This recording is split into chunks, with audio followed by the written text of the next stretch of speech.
trade Flacco 4 or 5 games in the season, go to Dillon Gabriel, and then, unfortunately, with the injury, now Shedeur gets thrown in. If you understood, let me just put this in perspective. The offensive line that he played behind, where Baltimore decided when he got in, we're going to blitz the house, did not know, had never heard his snap count. Never heard his snap count. Yo, that's how the play starts. So if you've never heard this, if you think tempo, timing, all the things that you have to get from a quarterback's perspective to even be effective would have been, to think that Shedeur Sanders will go out there and shine, you're lying to yourself. Like, this isn't a fair comparison to see this is what kind of quarterback this kid could potentially be. And I don't care who you are. Like, did he throw bad balls? Sure. Did Baltimore just bring the house? Did anybody protect? No. He was under duress. Did he make bad decisions? Sure. So did Patrick Mahomes when he was getting blitzed in by the Denver Broncos. And he's the best QB in our game. Like, give me a break if you think you had expectations that Shedeur would look any different than what he looked like in the other day. Now, he had time on two passes. He threw one down, I think it was a middle dig or to Fannin? Yeah. That was a great ball. Great ball. He threw another good ball. Like, so he had some things that I would go, hey, this is what we're going to build on. But if you think any quarterback, a rookie quarterback, is going to go in without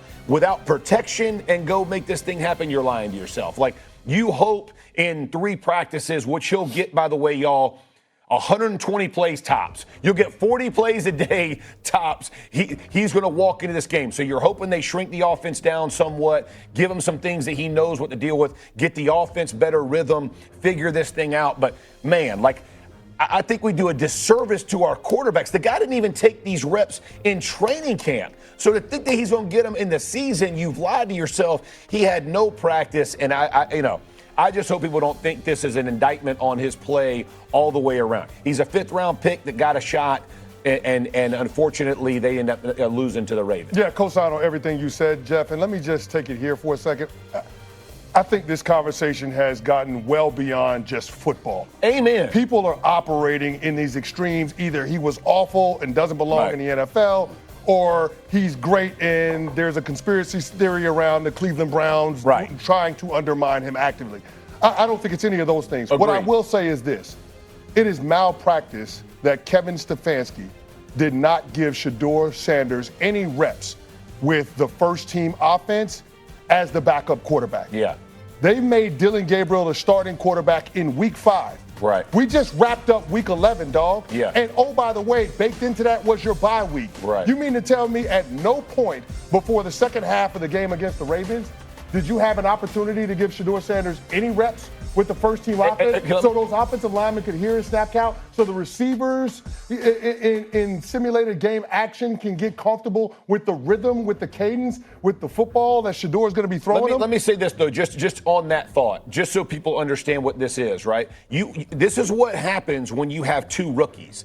Is Dillon Gabriel needs to get every rep. So they're panicked because he's playing. There's no, who is it? Zappy, I think, is Bailey Zappe. But he's on the practice squad. Right. He's not even on active roster. So you're asking a rookie. The scout team, right. You're asking a rookie to run a rookie. Like, neither of these. So to your point, the part of the malpractice is from an organization. You got 2 rookies backing each other up, and you can't get 1 reps. He ain't going to know. He don't know any better. It's just the whole situation, to your point, set them up for failure. So Jeff, when I was with Bill Parcells down in Dallas, you know what he did? Because he was going to have to rely on a lot of young players, a lot of rookies, a lot of second-year players, he extended the team periods at the end of practice. Yeah.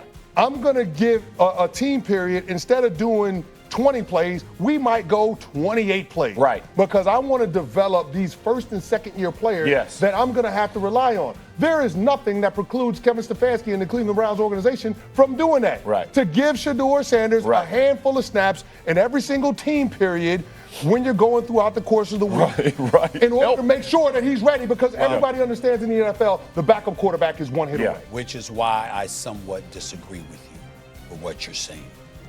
When you say that people are engaging in conspiracies in terms of, you know what, they don't want him to succeed, something's wrong. Kevin Stefanski is a 2-time coach of the year. And in the interest of full disclosure, I root for him because a friend of mine is his daddy.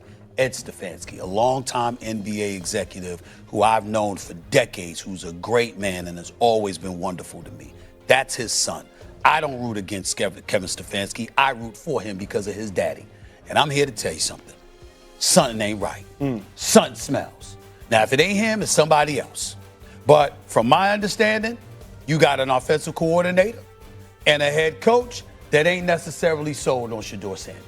You got a general manager who has more faith in him and wants him to succeed. We're not going to get into the one or whatever because I'm not here to determine or legislate what's in people's hearts, okay?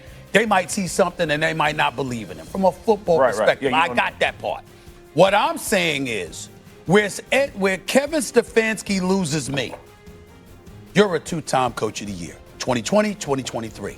We know you can coach. We know you know what you're doing. How does a quarterback go out there in a game like that and look that ill-prepared? Yeah. How does that happen? See, that's where I push back on you to some degree in terms of something's not right.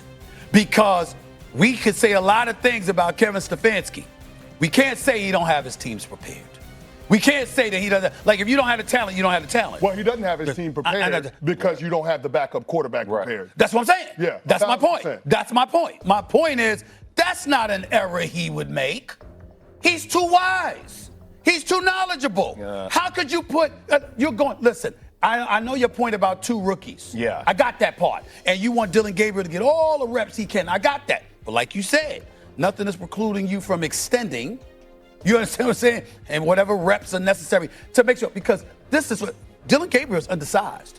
You're going up against the Baltimore Ravens. You know one hit could take him out. This football. Yeah. You can't, you know it's entirely possible and plausible that you can see that backup who you had as a rookie as your QB too. Yeah. And you give him no prep? None. None.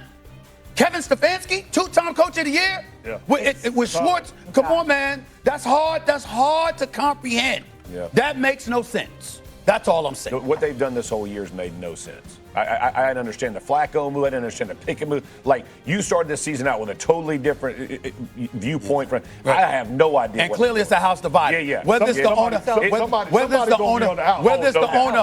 the owner and the GM and the coach and the offensive coordinator, it's a house divided. No doubt. Everybody is not on the same page when this kind of stuff happens. Even the offensive line coach isn't like, hey, can we have him back here so we can just hear his cadence one time at some point since he's our backup quarterback? Ooh. They do have the Raiders this weekend. Kevin Stefanski has not officially announced that he will be the starter and Shedeur Sanders. Although that is what you said Raiders? The Raiders. All right, they got a chance. They got a chance. They got a chance.